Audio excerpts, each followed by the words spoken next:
الفيديو ده هوريكم ازاي نسلق الصبيط. دي صبيطه وزنها كيلو او كيلو 100 جرام تقريبا، هي ما شاء الله عليها حاجه تحفه. يعني هوريكم دلوقتي في الفيديو ده ازاي بنسلق الصبيط. توكل على الله يا جيمي. مبدئيا كده بنفصل الراس عن الجسم، كده كده بقى خلاص، يعني الصبيط خلاص. بنطلع الجناب بتاعتها اللي هي الحرافيش دي، بيبقى فيها حاجه بلاستيكه شفافه كده. تشوفوها دلوقتي، بصوا. حاجه يعني هي حاجه شفافه بس في الاكل بتضايق يعني، فلازم بتتشال اهي. دي البلاستيكه دي كده بنبدا ان احنا نشيلها بالشكل اللي انتم شايفينه ده، تتركن على جنب كده. الجنب التاني برضو نفس النظام. دي يعني الصبيط ده من الرخويات، فدي حاجه كده زي بتساعد الصبيط في العوم، ان هو يطوف في الميه كده، ايه اللي هي زي دعامات كده للجناب بتاعته.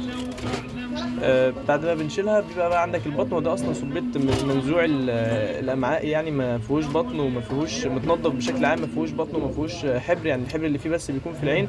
نبدا ان احنا نشيل كل الزوائد اللي انت شايفها في الجناب دي اللي ملهاش لازمه. على فكره الموضوع بسيط يعني، كله بالايدين زي ما انت شايف كده. دي كلها حاجات كده ايه، زي شغل كده، بتضايق بس في الاكل مش اكتر.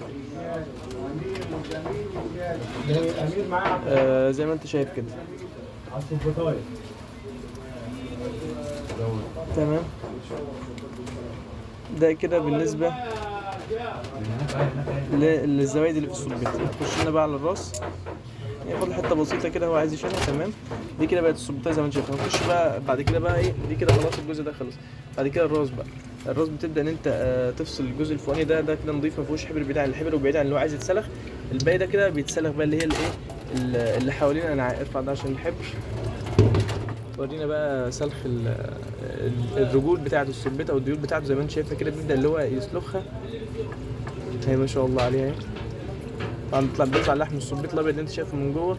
بيبدا ان هو يسلخ كده واحده واحده بايديه مع الميه. طبعا لو انت عندك جوانتي خشن شويه، علشان مش تبقى متعود على سلخه، فانت ممكن تلبس جوانتي او حاجه خشنه تعرف تمسك بيها الصبيطايه يعني عشان تسلخها. شايف انت كل المجسات بتاعته دي، تبدا ان هو بيسلخ كده، بيشيلها كلها ويشيل العينين كمان علشان الحبر.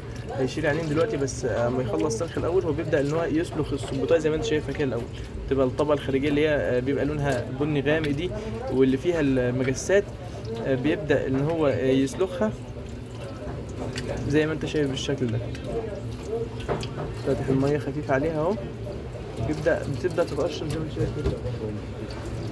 ومن ضمن المعلومات ان الصبيط مش بيتملح، يعني الصبيط ده ما بياخدش ملح. لو انت اخدت صبيط نيه تعمله في البيت، الصبيط ده مش بيتملح. هيبدا يشيل البق بتاع الصبيطايه والمنقار بتاعه كده على جنب اهو.